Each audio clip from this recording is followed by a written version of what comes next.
In our house, is this on? Can you hear me okay? In our house, I don't have a green thumb. Some people, they have green thumbs.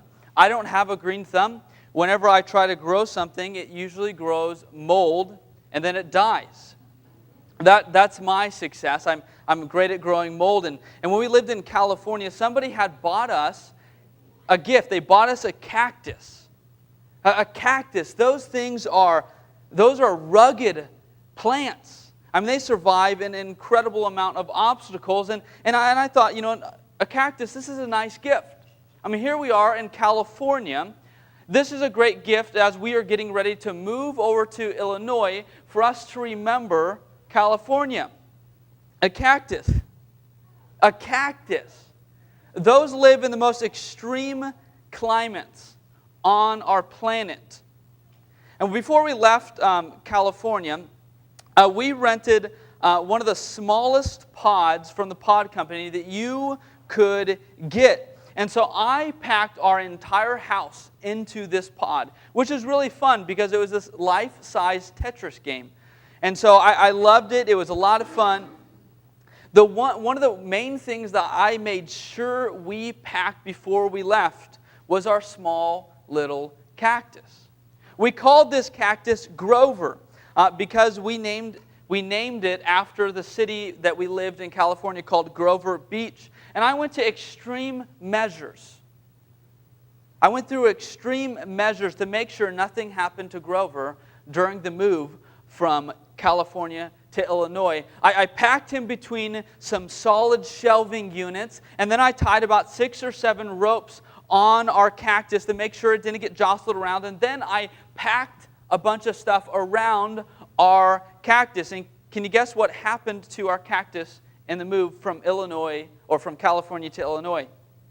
Nothing. That's how great I was at this. Some of you doubted me, but when I opened up our pod, the first thing I looked for was our cactus to make sure it was still intact and healthy. And so I put our cactus in the sunniest spot in the house so the cactus can grow and flourish into a beautiful young cactus.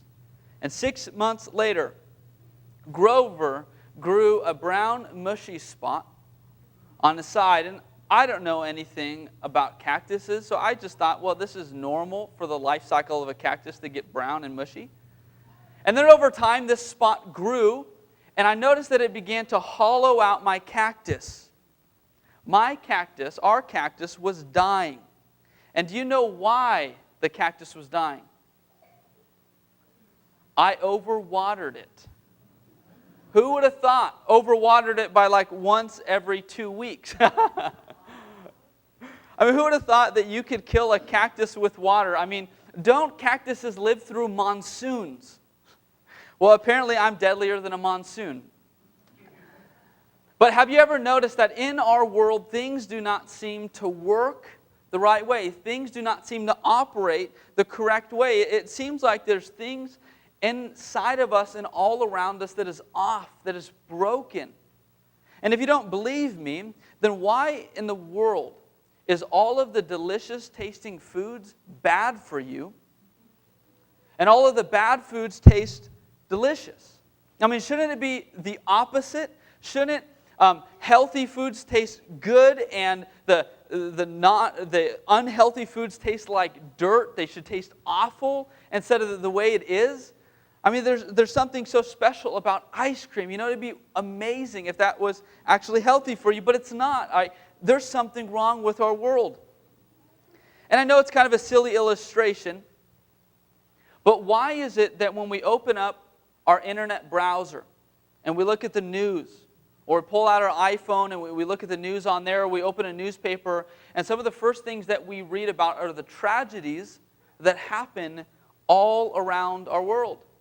Whether it is another school shooting, whether it is another celebrity who has gone off the deep end, whether it is another storm or another disease that has taken a life, there's just things in our world that do not seem right. Things seem off. I mean, things seem broken inside of us, and they seem broken all around us. And if you don't know what I'm talking about, if this is kind of news to you, I want to begin by saying welcome to planet Earth.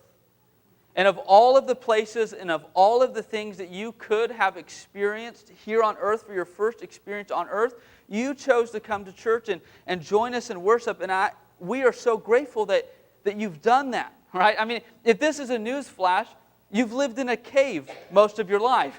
And we're grateful that you're here. But it seems pretty obvious that when you look at our world, and even when you look deeply inside of yourself, you see something off. You see something broken. You see the presence and the permanence of imperfection in us and around us, that in our world, in our governments, in our schools, it is plagued with imperfection. Inside of each and every one of us, we feel that. We know that we are imperfect. In fact, whenever I talk to somebody who is not a Christian, somebody who doesn't believe in Jesus, follow Jesus, they will usually express that they kind of don't like the Christian concept. They're troubled by the Christian concept of sin. And yet, in the same breath, have no issues pointing out mistakes and shrugging their shoulders and saying, hey, well, nobody's perfect. I'm sorry, did you say nobody's perfect, like implying that everybody is imperfect? Because that sounds a whole lot closer to the Christian concept of sin than anything else. The world is imperfect. If there was no such thing as sin, if there was no such thing as imperfection, if there was no such thing as things being wrong, it is a complete mystery how humans ever came to believe that there was anything wrong in our world. I mean, think about this. If there is nothing wrong in our world, nothing, and that the only thing that's wrong is just really how we think about our world, that the world is just the world, and we think it's wrong, our perception is wrong. Our perception is wrong, and what would make us think, if we believe that we can really trust how we think about our lives, how we think about our world. So if things are wrong in our world, whether we call that sin, whether we call that imperfection, how do we account for the wrongness that we see and experience in us and around us? Well, there's at least 6 different approaches that you can take to explain the human dilemma, or that humans have taken. And so let's begin by looking in our own backyard on a view of atheism. Atheism holds the belief that gods, or any kind of supernatural world does not exist. And as such, if there is no God, if there is no creator, divine presence, if you will, outside of our world, then that also means that there is no absolutes in our world. There is nothing that is universally true. There is no absolute good, and there is no absolute bad. And what may seem good and bad are just really products of different genes that have been passed down from our ancestors, or the different ways that culture has tutored us, has shaped us, has molded us to think about our lives. So the way that atheism goes about explaining the bad and the imperfect, the wrong feelings and wrong behaviors is through the realm of science, through the lens of science. And there's nothing wrong with science, as we talked about a couple weeks ago, but this is kind of offered as the all-encompassing explanation for what is wrong. And the various answers that have been kind of put forward to explain why people do bad things and why people feel bad things is from a purely naturalistic point of view. It's childhood projections. It's the influence of culture. It's chemical imbalances. It's irrational beliefs.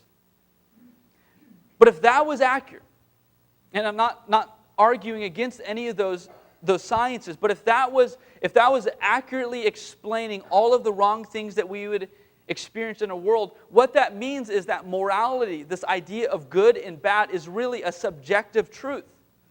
It is just based upon your individual experience. It's based upon your culture, and it's not universally true throughout the world. But what people have actually found across history and cultures around the globe is that people actually have far more in common when it comes to morality than they do different. And what we actually see in the world is that when it comes to good and bad, most people agree about this. That there is far more in common about this morality than there is this diversity, which kind of implies that this idea of subjectivity is not as solid as what we would hope or what you would think, implying that human morality kind of transcends. It goes beyond science. It goes beyond history. It goes beyond culture. Another approach is pantheism, which sees God and the universe as one and the same thing. The universe is God and God is the universe. So according to this understanding, all that exists, good and evil, are of the same source. They're one. So there can be really no distinction made between good and evil, right or wrong, because it is all the same thing. It is made of the same substance. That's pantheism. Another approach is called polytheism. It's the belief in many gods, right? It's Greek, poly means many, theism means gods, many gods. Good and evil then becomes a matter of the individual choices of the gods. One god may see fit to inflict pain, drought, infertility, and another god may see fit to bless. Really, good and evil is really not a matter of what we see it as, but it's really a matter of the choices, the fickleness of the gods. Another approach is dualism. Dualism sees a separation between the physical and the non-physical, the body and the soul. The non-physical is what is pure and good. The physical is what is corrupt and evil. The solution then is all about escaping the physical, getting out of this prison that we know as the material world and getting into the spiritual realm. And so what happens is people have this kind of really weird idea of the end and how everything's going to pan out, but they ultimately repress the physical experiences and devalue human life. Another view is called idealism, which does not believe in evil and sickness. Really, evil, sickness, bad things are really just illusions to what we see. And the solution is really to change our minds, to free our minds from thinking that there is such thing as sickness, sin, and evil. And then there is a Judeo-Christian view that we find in Scripture, that we find in the Bible, which both affirms the real existence of evil in us and around us, and actually values human life. When the Bible talks about the wrongness that we experience in our world, it does so by first talking about the entrance of sin into the world. We experience imperfection. We experience wrong things in our world, not necessarily because that is what our individual choices have caused, but because sin has infiltrated our world and has damaged it. It has defaced our world. The first 3 chapters of the Bible lay out the key understanding for who we are and how we were made. Genesis 1:27 says this.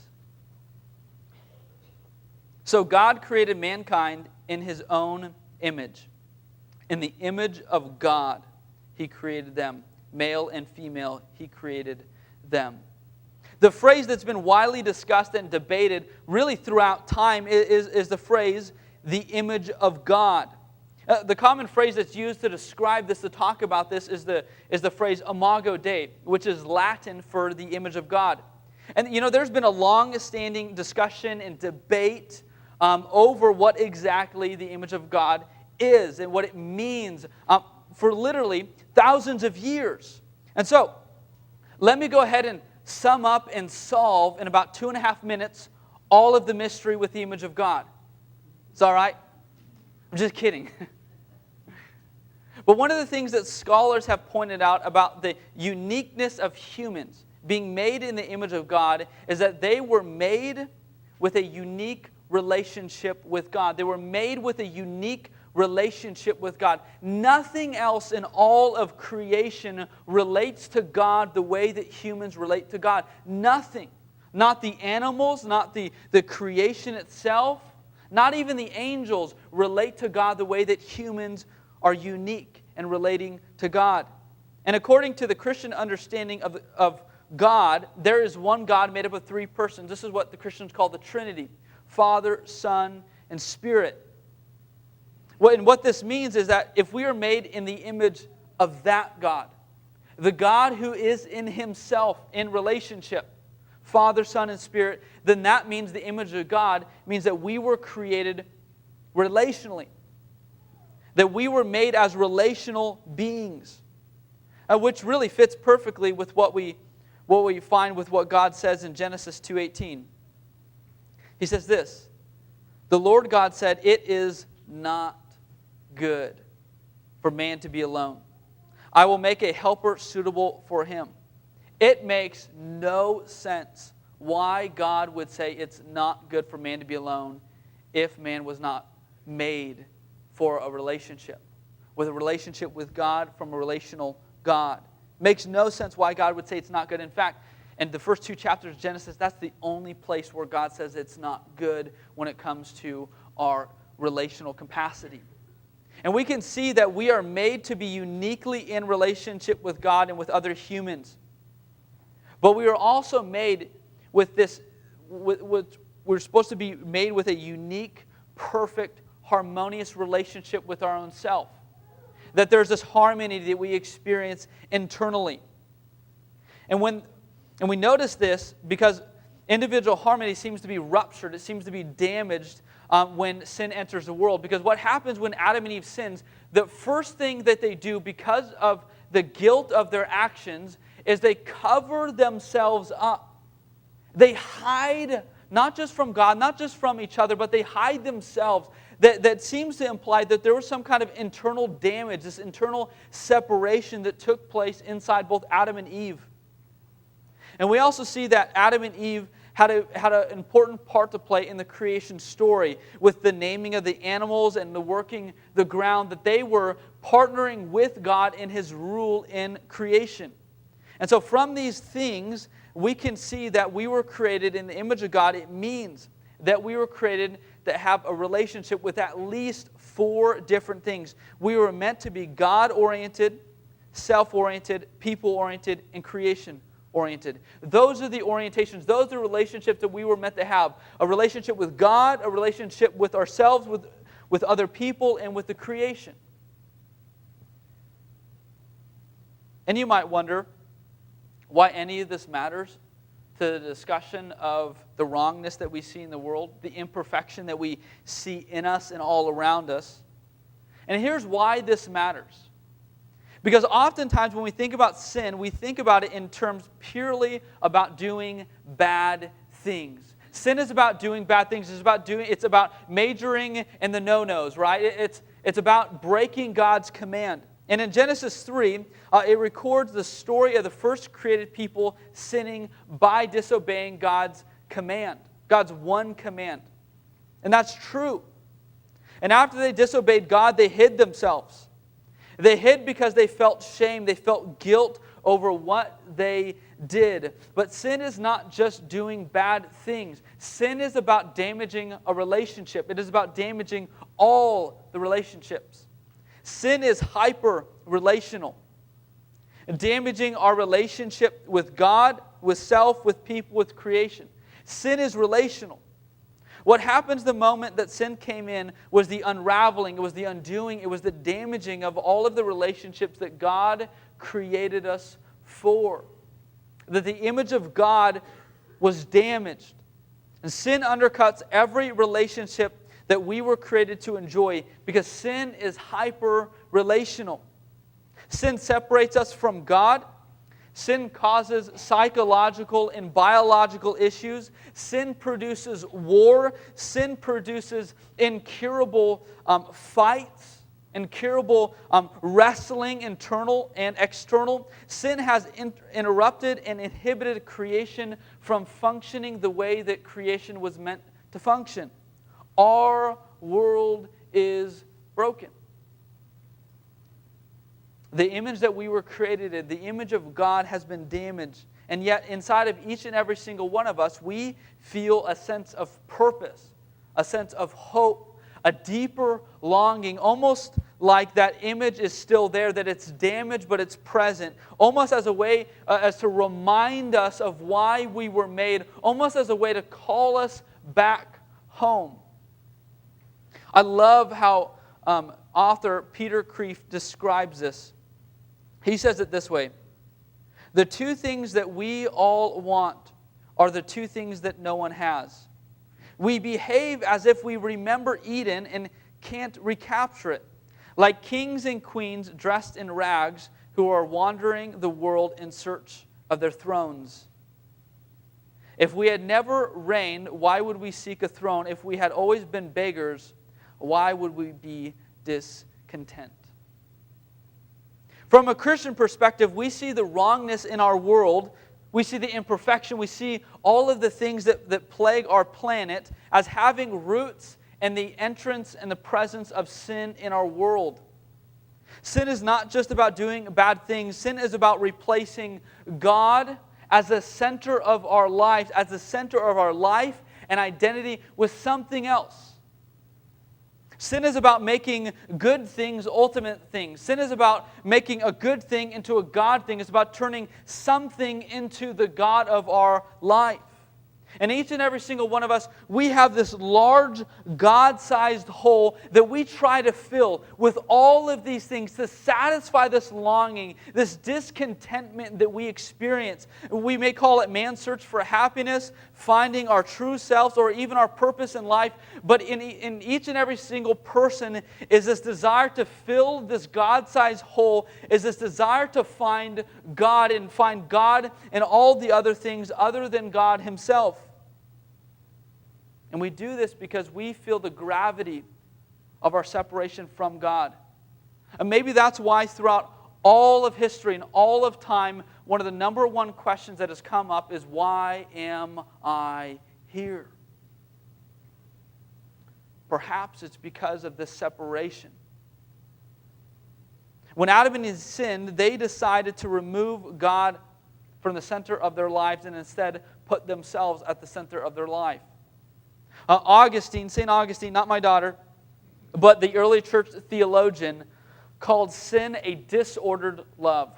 Sin is a disordered love. It is placing love in the wrong thing. It is focusing love in the wrong direction. Sin is not simply breaking God's command, but loving something else more than God. Sin is having a love affair with God's creation over the Creator, God. Sin is more the breaking of a relationship than it is the breaking of a command. And just like a contaminant, a pollutant that is poured out into the head of a stream, that pollutant doesn't just impact the head of the stream, it impacts every part of the stream. Everything is affected by that pollutant. And so too it is with the breaking of our relationship with God. That doesn't just impact us spiritually. It doesn't just impact our relationship with God. It impacts every relationship that God has created us to experience and to have. Really, it's like a tree. Imagine that this tree is you. Don't worry, it's plastic. I know I said I don't have a green thumb, so you won't have to worry about me killing this plant. But imagine that this tree is you. That this is your life, this is your identity. And on a tree, there's all kinds of branches. I know there's just 3 on here, but usually there's more. There's all these branches, but there's only one root system. There's only one trunk. Typically with most plants, I mean, I guess I can't say that conclusively, but most of the plants I've seen have one root system. Now imagine that this plant is you. And each of these branches, they represent a different part of what makes you you. So for me, I would have a branch that would be a father. I would have another branch that would be a husband, another one that would be a son, another one that would be a pastor, another one that would be a student. And I have all of these different identities. This is true for all of us. We have all of these different facets that makes you, that makes me. But we only have one source that we draw from, that gives life, that gives fuel to all of these other areas in our life. And whatever we put at the base, whatever we put at the root of our life, that is what defines you.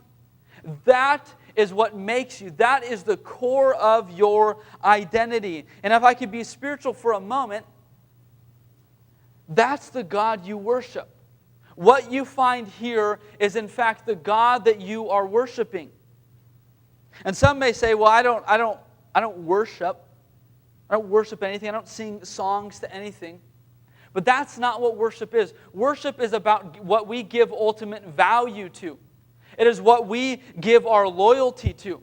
It is the thing that we dedicate, that we sacrifice for. Worship isn't about the songs we sing. Worship is what we give ultimate meaning to in our life. And whatever that is the God that we are worshiping. And it might be a person. It might be a job. It might be a dream. It might be an emotion. It might even be a state of mind.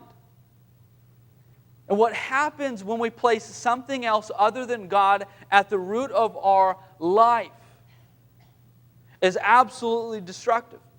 Some people put at the root of their life, their identity, a romantic relationship. Whether that's a spouse or a boyfriend or a girlfriend or a fiance, they put that as the source of their life. And so what happens is you become emotionally dependent upon that person. You can tend to become jealous and even controlling. And as a result, that person feels unbelievably overwhelmed at the weight and expectations that you have placed on their shoulders. And if they leave, it will crush you. Because that has been the source of your life. Now, some people put their kids as the center of their life and identity. And they try to vicariously live their life through their kids. And what will happen is that the kids will feel so loaded down that they may feel like they don't have any life at all, or they may resent you when they get older. The worst case scenario is if they wrong you, if they discourage you, if they disappoint you, that may result in abuse, whether that's verbal or physical. Some people may put their jobs, their careers as the center of their life and identity. And this drives them to become workaholics and maybe even a boring and shallow person. And you may feel that the only life that you have is what you do. And at worst, you may lose family, you may lose friends. And if your job tanks or does terrible, you may begin to develop a deep depression. Now, some people set their life and identity on pleasure, on satisfaction, on comfort. And as a result, you find yourself being addicted to something. You find yourself being chained to some habit, some behavior, some way of thinking as a way to escape so you don't become bitter from life. And whatever is at the root of this tree is, in fact, the God that you are truly worshiping. And the thing is, those gods can never satisfy you. Those gods can never save you. And if you wrong them, they will not forgive you. And if you end up in the hospital, they will not visit you. And in fact, they will leave you, and it will leave you crushed. Can I be honest with you for a moment? The only God who, if you worship Him, will satisfy the deepest longings in your life, who can actually forgive you, is Jesus. There is no other substitute. There is no other quote-unquote God that if you put here will be able to satisfy you, will be able to forgive you, and will be able to save you. Only Jesus can do that. And guess what? He is the only God who can make the promise and deliver on the promise that He will not wrong you, nor will He leave you. John 14:18. I will not leave you as orphans. I will come to you. Everything else that is placed as the center of your life will, in the end, destroy you. It will crush you. Jesus is the only God who, if you center your life on Him, you accept Him, He will save you. And here's the amazing thing. Just as sin impacted every relationship through one man's disobedience, Adam, so through the God-man's obedience, through Jesus' death and resurrection, all can be redeemed. Everything can be redeemed. Everything that sin has got its nasty hands on can be redeemed, can be made whole. That's why Paul says in Romans 5, yes, Adam's one sin brings condemnation for everybody, but Christ's one act of righteousness brings a right relationship with God and a new life for everyone.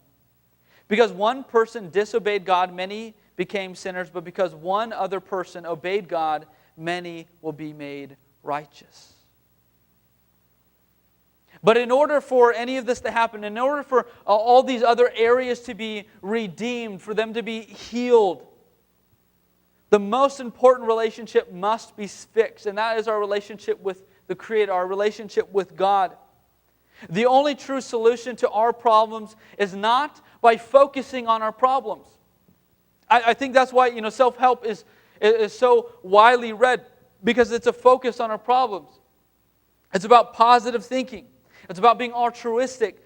But that will only bring a momentary relief. It will never solve the deeper problem. That's why all the time in Hollywood or other celebrities, they finally get their idol. Whether it's American Idol or it's some other kind of thing, they finally get to the top and they realize once they're there, they are empty inside. They're completely empty. More empty than they had ever been, because they were searching for a surface level answer to something much deeper. One of my favorite quotes is from the author C.S. Lewis in his book, Mere Christianity. And he said it like this: look for yourself, and you will find in the long run only hatred, loneliness, despair, rage, ruin, and decay. But look for Christ, and you will find Him, and with Him everything else thrown in.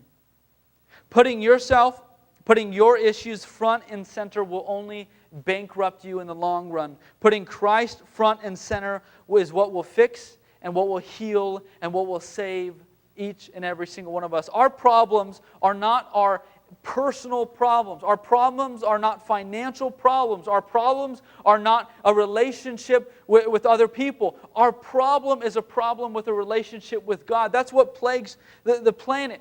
Jesus said it this way in Matthew 16:25. For whoever wants to save their life will lose it, but whoever loses their life for me will find it. The search for meaning, for truth, for purpose, and for who you are will not be found as long as those are the things that you are looking for. As long as you are looking for meaning and purpose, you will never find it. It will be a chasing after the wind. You want meaning, you want purpose, you want truth. You must center your life on Christ by surrendering your life to Christ. And when you do that, when you surrender your life to Christ, you will find in Him who you are. You will find your meaning. You will find your purpose. You will find what truth is. As long as you are looking for meaning, purpose, and truth in you, you will never find it. But as long as you are looking for Christ, everything else is thrown in. The only solution to our problems is not found in us hanging on for dear life. The only solution to our problems is trusting in the one who hung His life on the cross for you. That's the only solution. And the question that I think we should really be asking is number one, if you are not a Christian, if you do not have a relationship with Jesus, with God, what is it? Who is it that you are relying on to fix the problems in the world, to fix the problems in you? Maybe it's a politician. Maybe it's a relationship. Maybe it's the next fad that comes out or the next thing you are able to purchase. What is the thing that you are relying on to fix the brokenness inside and the brokenness around you? Because I have a hunch that it's probably not working. It's probably moving from one thing to the other thing, or just just kind of blocking it out and hoping that one day something will work, something you will find the solution to. But if you're honest, and all of the years you have been trying, it hasn't been working because that's the wrong thing. Jesus is the only thing. And if you have a relationship with Him, the question is, what are you holding on to? What are you refusing or not letting God come inside and bring healing to fix the brokenness inside? What are you still trying to be the God of in your own life? Whether it's a relationship, whether it's something you are wrestling with, whether it's something else, what are you hanging on to that you are not handing over, that you are not giving over, that you are not letting God in to work in your life? Can I tell you the solution for both questions? It's surrender. Surrendering our lives to Christ is not just a one-time thing that we do. It is an everyday thing we do. That's why Jesus says, everybody who wants to come to me must die to themselves daily. It is about a continual surrender to Christ, not just a one-time thing, and we check it off and we say we're good. It is about giving our lives over to Christ. It is about asking God to take control every day of our life. And when we don't do that, when we don't hand our lives over to Him, when we don't surrender our lives to Him every day, we in fact discover a problem that won't go away. So wherever you're at, whatever that means for you, during this time, I invite you to respond. Invite you to respond to God's message, to the message that involves giving up our life and actually finding our life. Pray with me. Father, I lift up today and I ask that, God, that as we prepare our hearts to meeting you, the author, the perfecter of our faith and our life, God, we ask that you would open up our hearts, God, that you would remove the stubbornness, you'd remove the pride from my life that stops me from handing over the different compartments of my life, of our life, over to you to let you work. And God, and I pray for those here who haven't accepted you. Father, whether it's questions or it's something else, God, I ask that you would speak, that you would move, that you would work. Father, we ask that you would use us to be a voice, to be a light, to be a city on a hill that you have called us to be. In our community, in our world, may people's lives be different because we surrendered our life to you. We pray this in your name. Amen.